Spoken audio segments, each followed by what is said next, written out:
नमस्कार मंडळी. आज आपण जाणून घेणार आहोत भारतीय चित्रकला आणि चित्रकलेचे वैभवशाली इतिहास. हजारो वर्षापासून भारताने आपल्या संस्कृती, अध्यात्म आणि निसर्गाचे सुंदर प्रतिबिंब चित्रकलेतून दाखवले आहेत. चला तर मग या रंगीबिरंगी प्रवासाला सुरुवात करूया.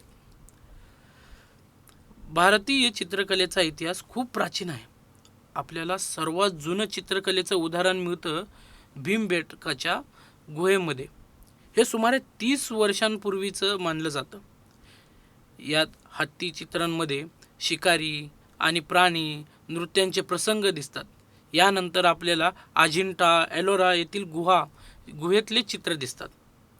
येथे बुद्धांच्या जीवनातील प्रसंग, देवी देवतांचे चित्र आणि सुंदर नक्षीकाम पाहायला मिळतात. या चित्रांमध्ये नैसर्गिक रंग वापरले जातात आणि त्यांची रचना अत्यंत बारकाईने केली गेलेली असतात. मग आपण पाहतो मध्ययुगातील चित्रकला, जे दरबारी व्हायचे. मुघल, राजपूत, पहाडी आणि दख्खनी शैली या काळात विकसित झाल्या. मुघल चित्रकलेत बारकावे, पोशाख आणि दरबारातील जीवन यांचं वर्णन असत. राजपूत शैलीमध्ये रामायण, महाभारत आणि कृष्णलीला यांसारख्या धार्मिक कथा रंगवलेल्या असायच्या. या चित्रांमध्ये स्वर्गीय रंगीत, प्रेग्नेंट भावभावना आणि नैसर्गिक सौंदर्य दाखवले.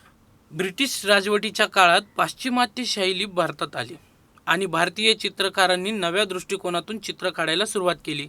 राजा रविवर्मा हे भारतीय पहिले चित्रकार होते, ज्यांनी युरोपियन तंत्रज्ञानाचा वापर करून भारतीय देवी देवतांची चित्र काढली.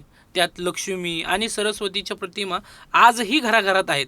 यानंतर बंगाल स्कूल ऑफ आर्ट्सची स्थापना झाली, जेथे अवनिद्र ठाकूर, नंदलाल बोस यांसारख्या कलाकारांनी भारतीय परंपरेतून प्रेरणा घेतली. आणि मग आले आधुनिकता. M.F. हुसेन, सय्यद हैदर, रजा, FN सुजी यांनी भारतीय चित्रकला आंतरराष्ट्रीय पातळीवर नेली. भारतीय चित्रकला म्हणजे केवळ रंग नाही, ती आहे संस्कृती, अध्यात्म, इतिहास आणि भावना यांचं मिश्रण. आजही अनेक कलाकारांमध्ये पारंपरिक कलेचे आधुनिक रंग देत आहेत.